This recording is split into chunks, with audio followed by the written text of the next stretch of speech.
I am award-winning published photographer and journalist Evan J. Thomas, and I'll be bringing you badass artists from the genres of music, art, sports, radio, as well as TV and movies. On the Badass Podcast, you will hear raw, bold, blunt, and honest conversation-style interviews where no topic is off limits. Check out the show at badassproductions1.com and go to the On-Demand tab and pull up the Badass Podcast where you can watch or listen to your favorite show. Get ready, because I am Evan J. Thomas, and this is fucking badass.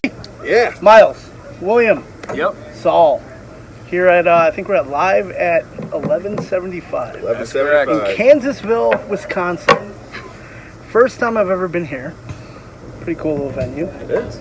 You guys have been on this tour for what, about a week and a half, 2 weeks? 3? It's been 3? August 8th? August 7th, I think was the 7th first was day. Sturgis? Yeah. So you got 2 weeks. Okay, cool. So holy shit, that's already, you guys have been popping around on that so far. Yeah. Yeah, You've so had far. it was River Riot. Mm-hmm. You had that festival. You just had one the other day too. So how River Fest. River Fest. Yeah. I mean, just Fort a Madison, whole bunch All of the shit rivers. going on. All the river stuff. So with the whole pandemic sort of ending, kind of coming back, how has the crowds kind of been since you've been back? And by the way, drummer, guitar player. Let's make sure. Bass player. Bass player. Holy shit, my bad. Guitar, it's still a guitar. Bass guitar.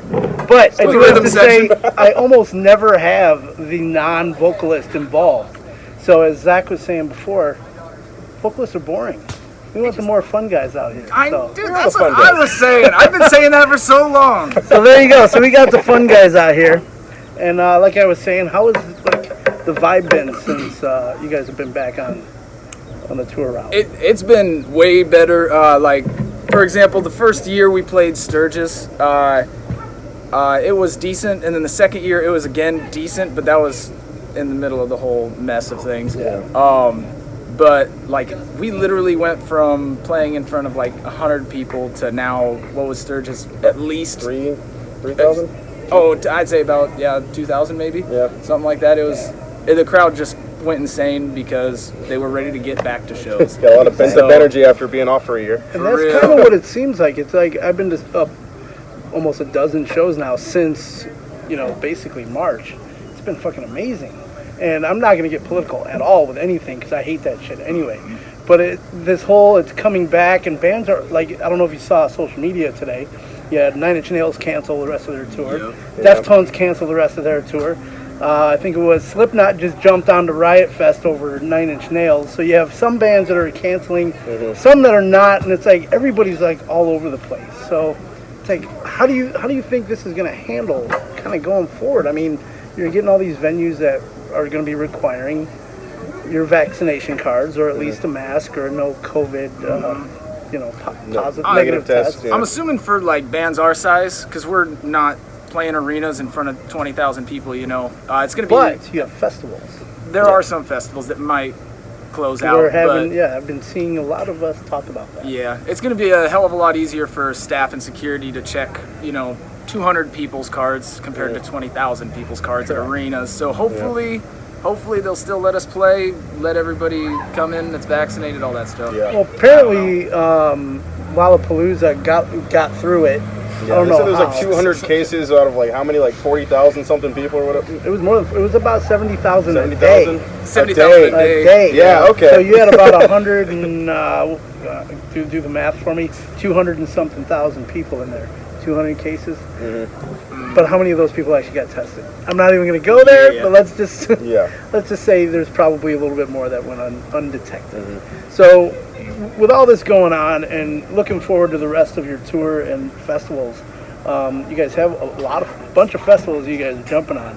Is there any of these newer bands coming up like you guys that you're like excited to see or you've been listening to, like while you guys are kind of touring? Well, let's go like newer, but Spirit Box for sure. Spirit Box, so they were supposed to open for Limp Bizkit. Not new, but coming back. Newer. Yeah, well, they're going to be newer for some people. Mudvayne's been gone Oh, for 10 God, years. damn. We're playing with Mudvayne in Ohio at Incarceration, so. Hoping to do that. Louder Than Life, I think they're going to be at as well. Are you guys going to be there too? I don't think we're going to be louder than Not doing life. that one. Not this year. Blue Ridge Rock Fest. Yep. Okay. I was supposed to go to that too. But It's going to be a crazy fun experience. that so is many the- big bands. that on is the biggest lineup in the I most know, man. stacked lineup I think I have ever seen. So 190 190 bands somewhere. 4-day festival. Yep. Holy crap! I was like, what do you do? What do you do during that? I mean, you're there basically for a day. You go out and you go see like some of your favorite bands. Is that what you do, or do you just kind of hang back, relax? Or? That's like some of those days. It's almost better, like as far as a band our size, to like play earlier, because then we've got that rest of the time for merch and like true, seeing like some of the other bands. Yep. So And how is it walking out on the stage? You might have like a 2:30 slot or a 3 o'clock slot. You walk out, the crowd's starting to come in, and then people that never have heard you are starting to hear you, and they're like, "Holy shit! Like, who are these guys?" Because that's how I found these guys. yeah, Dead. They were playing Chicago Open Air. I kind of walked in. They were on at like 12:30. I heard a couple songs. I was like, "Holy shit!" So, and now I'm a huge fan of them. Kind of the same way with you. So, is it more exciting for you to play in front of crowds like that, or in crowds like this, where you have, holy shit, somebody's head?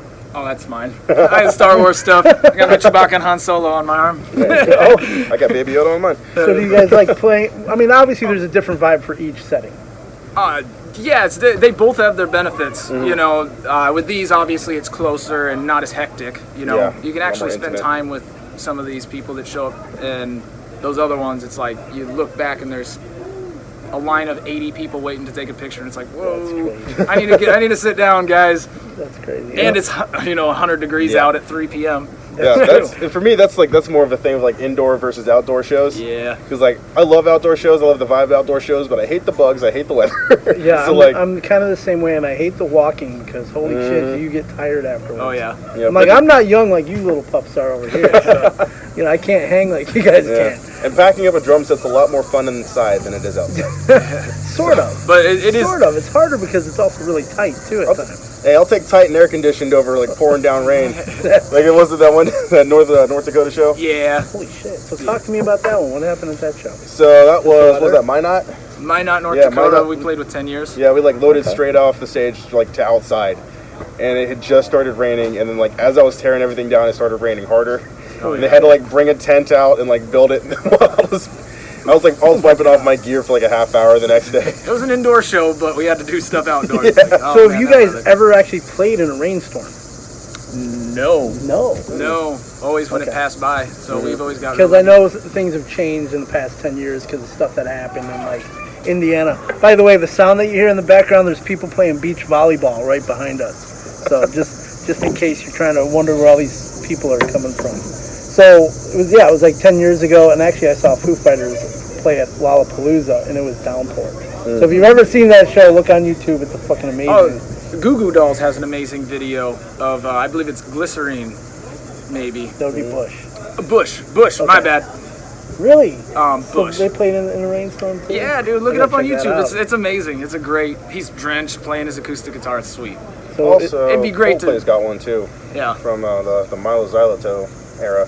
okay. So that was obviously more Oh, than that's 10 years Iris, ago. isn't Yeah. it? That does the Goo Goo Dolls. Yeah, it's all right. You kind of get a little mixed up with I bands. think those songs came out when I was like 2. All right, give me a break. Christ, I called you a young pup, but you don't have to prove it to me every 2 minutes. I think also that Coldplay show was like in Madrid or something, so like it's always raining. So every yeah. show's just a rainstorm.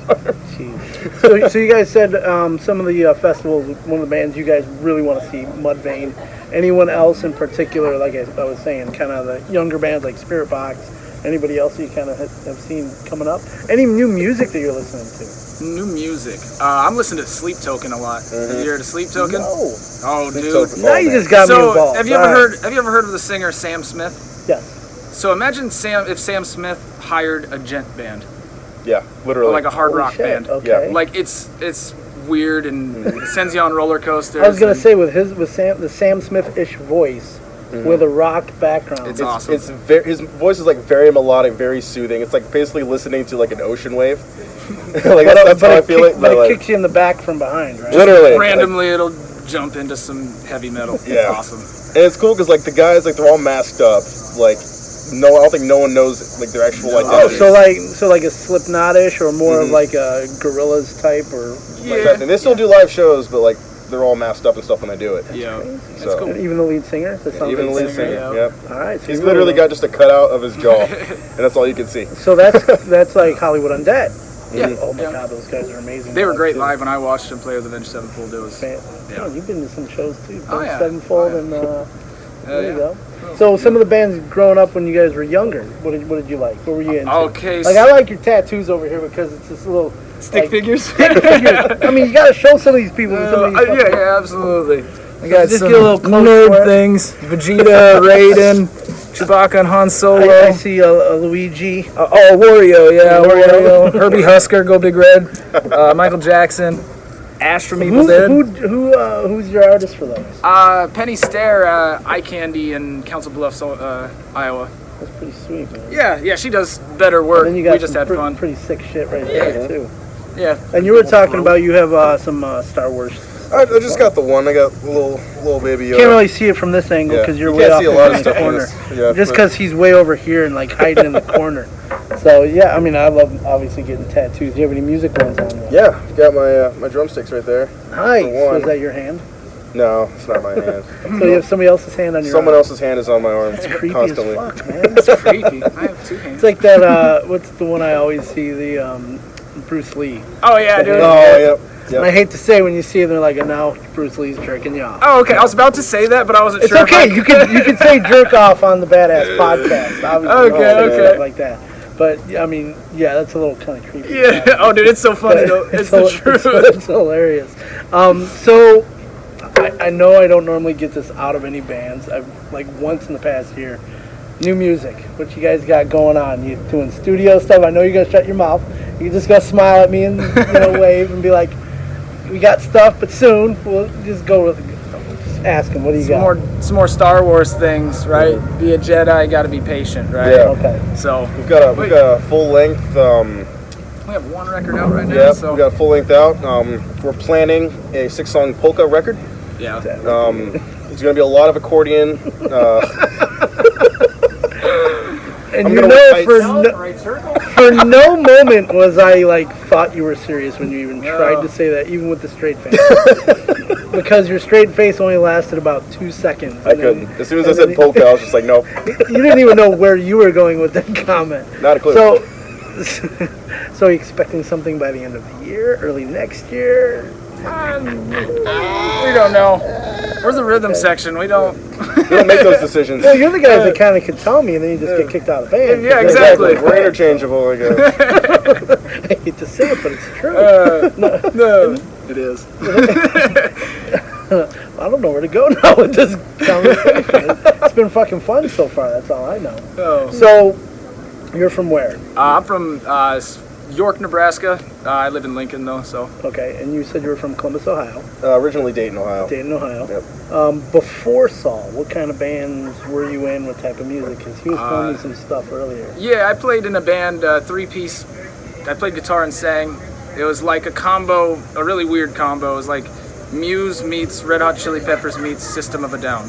Interesting. Kind of, it meets Mr. Bungle Pussifer. Like, kind of Where can we weird. find some of that music? Is there anywhere? There's nothing available. No, Smart for you, we though. did a No 5-track. shit, right? We did a 5-track demo in my friend's basement, and it's like hard pass on Hey, that. you know what though? Some of this stuff, because I had friends' bands that I heard demos of, and it's like that stuff could be actually good now. Yeah. This was like 20 years ago. I always wanted to go and do it in a real studio, but I was like, I have Saul stuff going on. I quit that band to join Saul. So. And how did you get into Saul? How did you find that? So, pretty fun story. I went, they were having a show in Sioux City, and one of my buddies that I grew up with, went to high school with, he's like, yo, my band's opening for this band Saul, kind of sound like Tool, you should come check them out. I'm like, okay, let me talk to my girlfriend first.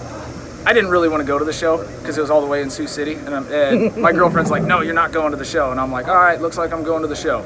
So, so I went to the show, and I was like, wow, these guys are outstanding. Blake was playing bass and singing at the time, and I was like, Blake, put down that bass. That's right. Let you told me me do that. story. Okay. Yeah, did I tell you this? Have I told No, you? he told me he that story. Yeah, I Blake's interviewed him back in yeah, January. So. Yeah, Blake's like, no. And then a year later, he calls me up, yo, All right, you're right. Come on. So, Come try out. So, Myles, you were in a couple bands as well from Columbus, Ohio-ish. Yeah. So talk about some of those early styles that you were into. So a lot of the bands I played in, so the first band out of high school was actually like an alternative band, and I played bass in that. Really? Yeah, for about So you guys 3 are very years. eclectic with what you do. So I do everything but bass, drum. So everything but drum, and you do obviously everything. Yeah, I tried So to. there you go. So talk about the music that kind of brought you up to where you are now. Well, so it started off alternative. A couple years after that band, it was more like into the pop punk. So we were doing a lot of stuff that was kind of like 4 Years Strong, Blink-182, Sum 41, sort of in that realm. Awesome. Okay. Did that for a couple years, and then started playing in like metalcore bands. And so I went from like really happy Pop punk, to like drop drop G stuff that was like really heavy and everyone was angry. So yeah, that's kind of weird because that's kind of what brought me out of Kansas City, and then how I met up with these guys. And so how did you meet these guys? Since he went through his story, let's hear yours. Yeah, so I played in a band called Renegades out in Kansas City for a couple years. They actually drove down from, you guys came down and opened up for us at They opened up for you. Yeah. Ah, we look didn't at get that. to release Brother yet. Good so. Lord, and it was a bloodbath. Yeah, that obviously helped. It was a bloodbath. Like, Adventure, which is a band from out in New Jersey, crazy talented dudes. They were on the bill as well. We were kind of starting to tour together. Renegades and Adventure were. So they came down. Adventure played, then Saul played, and then Renegades played. And being Renegades and following those two bands afterwards, Which Renegades sounded great. we played a great set. I was going to We had a ask, great group of guys. it's but like, kind of tough sometimes to play after a band and just absolutely killed it. You're like, Yeah. No, like, standing backstage seriously. like, how the fuck are we going to do and this? that was your first show with them, wasn't it? It was our second show. Second show together. Damn. And like he played like you've been playing with him for freaking years. Like it was. But it had been 2 years. Because we Oh. went through like 3 drummers before the drummer that played that show. So Yeah. we just couldn't get a drummer to stick around. So No shit. yeah. It's been, So Doesn't then, know. when they Ain't saw sticking you around there, long. and Yeah, then how did they approach you, or did you approach so them? it was Dawson first, but it was about almost 6-7 months after that show. I'd say. Yeah. It was about January of 2020. Okay. And I got a message from Dawson, then I got a message from Zach, and then a message from Blake. Like I hadn't answered any of them yet. They just kind of all popped up like a couple minutes out of each other, and I guess Joe had some stuff that he was going to go and take care of, and so they were looking for a new drummer, and I was like, I'm doing nothing because Renegades had just broken up. Oh, there you go. So you did that. So I was just like, yeah, I'll come up and audition. So And your style obviously coming up, did you have any, like, and I hate to ask this question, but I'm fucking going to do it, influences on your playing style? yeah, I hate asking influence questions, absolutely. but that's just a vague ass question. It's just, to me, somewhat boring, but I'm going to ask it anyway. no, like, I and think with you, it's different. oh, definitely. So like the fact of like playing so many different genres over the time.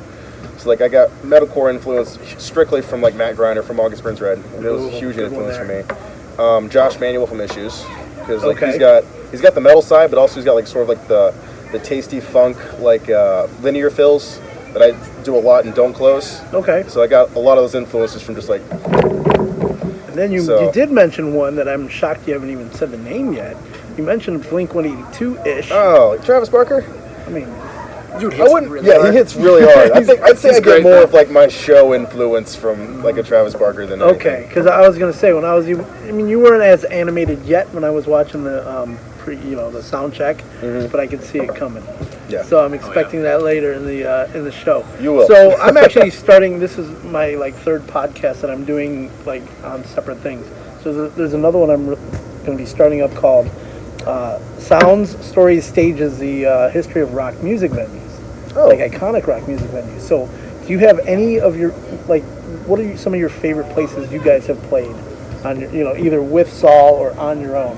Is there any cool places that you guys can kind of mention? Machine shop up. That's the first one that always. Dude, I've been wanting Again, Machine Shop is like number one, and that's number dude, one on my and list. one of the coolest things about the Machine Shop too is their social media.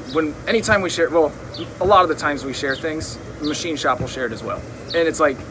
And their photographer Dude, is fucking and they're- phenomenal. Jeff is just amazing. Dude, so good, and you just see so many pictures in that iconic place. There's been so I mean, many bands. what I running through like there. is that damn hallway with the fucking. That's what I'm talking Oh about. my god, it's like so cool. I'm like, I just want to set that up in my house. Dude. And just hear so much about this place. I haven't played it I yet. know, dude. I heard, damn it. No, this was the I previous did there drummer. once, and it was just badass. It's iconic, man. Of course, that's exactly why everybody says it first, right? And, out of the and it's gate. weird because it's in Flint, Michigan. It's kind of like in the middle of nowhere. And they have great Philly cheesesteaks next door. Do they? Did you? You No, I didn't did stop not there? see that. Oh, no. All I remember is I'm driving up. There was a bunch of like abandoned buildings. You had 3 strip clubs. It's like kind of all I remember driving into this place. That's all you need. It's Flint for you. And as I always say, don't drink the water when you get there. So make sure you do bottled water or something else. Yep. So obviously, that being your favorite, do you have a favorite venue you've ever played? 100%. Newport Music Hall in Columbus, Ohio. Newport Music. Okay, never Newport been to Music that Hall. one. So it's been a couple different things. It was a venue, and then at one time it was a church. And like, Okay, so then have you played Southgate Revival Music Hall in Newport, Kentucky? It's just I over know the what you're border talking of about. Cincinnati, right over the river. Southgate. I think I have. I was there back in April, and you talk about it was an old renovated church. Yeah. I So think I talk have. about the Newport one, because that Newport? sounds fucking awesome. So the only reason that place is like iconic for me is because I played there in my first band out of high school. So like it was you called go. Personal Public at the time. Say that And, again. like, Personal Public. Personal Public. Okay. We played at like a little basement that was next door to it. And I remember walking out after our first show together. I was like, Tony, which is our keyboardist, I was like, one day we're gonna be playing over there. Scooch up just a hair so we don't lose you. I was like, There yeah, you go. I was like, one day we're gonna be playing over there. And like 2 years later, we got to headline it. And it was pretty cool, like seeing our name on the marquee. But like, so that was like kind of like iconic as far as just like a journey for me. It's a personal story for you. But also like it's just a beautiful venue. They've got like this like the big open dome that's like right in the middle of the venue, like with a bunch of like painting on it. Dude, so that sounds so much like the place I was telling you about. Southgate? So, yeah, if you ever get a chance to play there, fucking do it. 'Cause Yeah. Sounds it's like Thompson House almost. No, I don't think that. Because it used to be something else. There used to be another Southgate Hall somewhere in Cincinnati, and then it moved there, and then this and that. So, other than that, do you have any venues you'd like to play that you haven't played? Obviously, you haven't played Machine Shop. Yeah, So that's like probably your Machine number one. Other than that, do you have a second one, or let's hear what William has to say as well? I'm stoked to play. I'm stoked to play House of Blues when we go down to California. Okay, so you want the LA one? Just a House of Blues, period. It's gonna be pretty crazy I for see me. other people that make bigger sizes. Oh, yeah. I wish I could go bigger. I'm about to tear on my left one. Oh no. So- I can go Yikes. bigger right now. I just haven't. I've had them at this size for over 2 years now. Yeah. So... 9 inches 3/4. Oh, damn. So, I honestly can't think of any venues at the moment, so no, I can't. So like no Metro in Chicago, or I don't even know if I want to go to Dude, Chicago. freaking. I don't even like driving That's around where I live. Chicago. Ah! that's where I'm from, man. That's where I came up from. It's so hard to drive around there. I will say one period that would just be like freaking home run would be Red Rocks out in Colorado. Dude, that place. Oh, yeah. I've only walked through there. I never seen a show there, but even just, I didn't really walk. I kind of ran the stairs once, and it was like 90 degrees, and I'm like, I'm done. I'm dying. I did once up and down, and then kind of walked around and did the little tour, and that place, the most amazing backgrounds you could ever see. I mean, it's Red Rocks. Yeah. Look up Red Rocks if you don't know what the fuck it yeah. is. This place is That's- insanely cool. When I might have been like 5th grade, something You're like not that. far from there, or no, you're kind of far. It's maybe like Lincoln, what, Nebraska. It's about 7 hours. 7 hours Seven roughly to hours, yeah. Denver area. But when I was like maybe 5th grade, 4th grade, something like that, my brother bought Incubus live at Red Rocks, and ever since then I'm like, I'm gonna play there, and hopefully it happens someday soon. Like, it's tough though. It's a big venue, it's and like iconic. the best. It's like the best of the best get in there. Yeah, You know that what I mean? place is unreal. So that is about it for my venue questions. Yep. So for the band, I mean, we know where to find Saul all over the socials. Let me ask these guys. Do you guys have, like, you want anybody following you on social media, like Instagram, Facebook, Snapchat, all that? Snap a plug-in. Snap a plug-in. That's a good one. Instagram, wet.boi.willie with a Y. Wet.boy.willie, but boy is B-O-I. Wet Boy Willie. It's cringy, dude. I love how cringy Yeah, it love is. it. It's interesting. Yeah. For yeah. sure. But that's about it. Instagram. So if I go, then it'd be double wet boy. it'll be double wet. Wetty Wet Boy Yeah. Willie. Give you Myles. Wet boy. You want to give out yours or no? Yeah, I mean mine's just Myles Claybourne official. There you go. Nice and Look at easy. these guys. I'm not creative. Mine's Evan J. Thomas. I mean, what's the one? Because there was a second one. I don't know where the That fuck. asshole. Yeah, Piece what a of shit. dick, dude. It's like, who took... Really? I think There's you should. another one? Did you ever hear about the Josh fight? Who's the Josh fight? You never heard? Okay, maybe. Oh, man. So I'm from Lincoln, Nebraska, Yeah. right? I'm gonna tell you a sweet story. So this guy named Josh, I can't remember the guy's last name. Anyway, he went. Wait, I saw that. It was a whole group of Joshes. Yeah. Yes. In a big field. That was in, He picked Lincoln, Nebraska. Okay, And that we- was actually like early in the spring. That was April, wasn't it? That was in April. Yeah, we. the Josh fight. You The gotta Josh check that fight, out yeah. on YouTube. So, It's hilarious. dude, it was right in my hometown. I invited these guys down to do Barstool a Open. barstool open. It's for CP. So we all went and bar hopped playing putt golf. Yeah, good time. And we're like, hold on a sec, before we go do this, the Josh fight is happening at noon. And So did you go see it? Yeah. we drove Okay, through it, yeah. dude. It was packed. You do know it was cool. rigged, right? Oh yeah, oh yeah. Because you know the kid who won was like Oh, 7. yeah, I know, Yeah. and I was pissed off, dude. I could have whipped the I'm shit like, out of that kid, dude, man. I'm sitting there, dude. I'm like, man, I I really mean, wish look I how had big that. you are. I mean, we can just toss the little kid if we both were named Josh. I know, dude. Believe me, I don't care about kids. I do care about kids. I don't care about whooping on a kid, I'll bro. just say I heard that and it sounded totally It's actually on the interview, so we got it all right here. So I have a 10-year-old nephew. I'll play him in NBA, and I'll beat that kid Oh, we'll 120 whoop to his 30. ass every time. Like, I don't care if you're a kid. I will win. I'm a winner. That's what winners do. Is I can win. attest to this. That's what I like to hear. I beat him too, like he's my 10-year-old nephew. He literally treats me like a 10-year-old nephew when we play these games. It's ridiculous. That Josh fight, though, definitely have to check that out. Luckily, none of us here are named Josh. Dude. Nobody in the band's named Josh. Yeah. Nope. There are 2 Sauls. Ben Saul, yeah. Sauls. I Yep. know. Yeah, I two know where Saul I guys. was going with that. Yeah. But bed Sauls. So Yeah. maybe they have to Laying fight in each their other to bed. see who. Oh, yeah. Saul them in their bed. See They who have a gets third to be brother, at the top. too. Oh, that's right. Thatcher. Thatcher. So, thank you, gentlemen, for joining me. We got Myles, we got William, we got the band Saul. We have what do you call it? I'm sorry, the Rhythm section? Yeah. Jesus Christ. See what happens when you don't write shit down? You have to try to think on the fly, and that's not always easy. So the rhythm section of Saul, hopefully we'll get, you can always check out the interview I did with Blake back in January. Badass Podcast on YouTube. You can check me out all over. I don't know if you want to or not. Hell yeah. Absolutely Evan J. want to. Thomas on Facebook, Instagram, Twitter. Ladies, if you see me on Snapchat or Bumble, feel free to swipe right. I use that on my radio show all the time. So there you go. All right, gentlemen. All right, sweet, brother. I can't wait to see you guys play. This will be my first time seeing you guys live. Oh, we're in for a treat then. I Yep. know. I've seen many videos, but seeing you live is a different We story. get the full set tonight too. So Nice. Oh, yeah. How Set, long light you guys got? An production. hour and a half? about an hour and a half. Yeah, somewhere around there. Yep. And you got those sick-ass lights that I saw. Yeah, Holy light shit. production. Full light. Plus they're going to be throwing a little bit of their production in there too, and they got like 54 movers. Their in there. light production here is insane. Yeah. What is this, 1175? 1175. Here in Kansasville, Wisconsin. All right, so if you ever get a chance to see Saul, see them. They're on tour right now for the next few months. Also, they're going to be another. Holy shit, you guys are playing Chicago on December 3rd. Yep, With the the Trade Trade and Family Empire. and Tetrarch. Yep, Yep. Tetrarch. I They have a even good band coming up right I even now. said that on my radio show yesterday. That is like the end of the year show that I got to be at because all 4 bands are just fucking banging. Dude, it's going to Hell be yeah. a banging set. It's going to be banging. that's So gonna I be mean, such a that good whole time, dude. tour is going to be awesome. Yep. Yeah. Then we're out with Non-Point next month, so Dude, you guys are awesome, man. So ready again, for it. Myles, thank you, sir. William, thank you, Absolutely. sir. Again, Badass Podcast. Thank you. Until next time. On.